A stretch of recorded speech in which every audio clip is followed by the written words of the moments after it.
ಸಯ್ಯಾರ cinema ಹೊಸಬರಾದ ಅಹಾನ್ Pandey ಮತ್ತು ಅನೀತ್ ಪಡ್ಡ ಅವರ ನಟನೆಯಿಂದ ಕಡಿಮೆ ಪ್ರಚಾರ ಹೊರತಾಗಿಯೂ ಕೂಡ ಬಾಕ್ಸ್ ಆಫೀಸ್ನಲ್ಲಿ ಧೂಳೆಬ್ಬಿಸಿದೆ.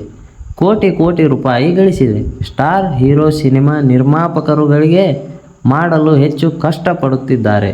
ಹೀಗಿರುವಾಗ ಸಯ್ಯಾರ ಸಿನಿಮಾ ಹೊಸಬರ ಚಿತ್ರವಾಗಿದ್ದರೂ ಬಾಕ್ಸ್ ಆಫೀಸ್ನಲ್ಲಿ ಜೋರಾಗಿ ಕಲೆಕ್ಷನ್ ಮಾಡಿದೆ. ಆಶಿಕ್ 2 ಖ್ಯಾತಿಯ ಮೋಹಿತ್ ಸೂರಿ ಇದನ್ನು ನಿರ್ದೇಶಿಸಿದ್ದಾರೆ. ಈ ಚಿತ್ರದ ದೊಡ್ಡ ಮಟ್ಟದ ಗಳಿಕೆಗೆ ನಿಜಕ್ಕೂ ಕಾರಣ ಏನು? ಹೊಸಬರ ಚಿತ್ರ ಎಂದಾಗ ಕ್ರೇಜ್ ಕಡಿಮೆ ಇರುತ್ತದೆ. ಆದರೆ ಸಯ್ಯಾರ ಅತಿ ದೊಡ್ಡ ಗೆಲುವು ಸಿಕ್ಕಿದೆ. ಲವ್ ಹಾಗೂ ಹಾರ್ಟ್ ಬ್ರೇಕ್ಗಳನ್ನು ಸಿನಿಮಾದಲ್ಲಿ ತೋರಿಸಲಾಗಿದೆ. ಇದು ಹೊಸ ಜನರೇಷನ್ಗೆ ಹೆಚ್ಚು ಇಷ್ಟ ಆಗುತ್ತಿದೆ. ಸಿನಿಮಾ ನೋಡೋಕ್ಕೆ ಹೋದವರು ಚಿತ್ರಮಂದಿರಗಳಲ್ಲಿ ಕಣ್ಣೀರು ಹಾಕುವುದು ಹಾಗೂ ಅಳುವುದನ್ನು ಸೋಷಿಯಲ್ ಮೀಡಿಯಾದಲ್ಲಿ ಹಂಚಿಕೊಂಡಿದ್ದಾರೆ. ಇದು ಚಿತ್ರದ ಕ್ರೇಜನ್ನು ಹೆಚ್ಚಿಸಿದೆ. ಈ ಕಾರಣಗಳಿಂದ ಸಯ್ಯಾರ ಚಿತ್ರವು ಬಿಡುಗಡೆಯಾದ ಕೇವಲ 4 ದಿನದಲ್ಲಿ 100 ಕೋಟಿಯ ಕ್ಲಬ್ ಸೇರಿದೆ.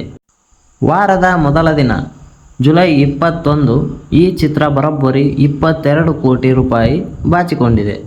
ನಾಯಕ ಹಾಗೂ ನಾಯಕಿಯ ಮೊದಲ ಚಿತ್ರವೇ ಇದಾಗಿದ್ದು, ಮೊದಲ ಚಿತ್ರದಲ್ಲೇ ಇಷ್ಟು ದೊಡ್ಡ ಯಶಸ್ಸು ಕಂಡಿರುವುದು ಆಶ್ಚರ್ಯವೇ ಸರಿ. ಇದು ನಿಜಕ್ಕೂ ಬಾಲಿವುಡ್ನಲ್ಲಿ ಒಂದು ಸಾಧನೆಯೇ.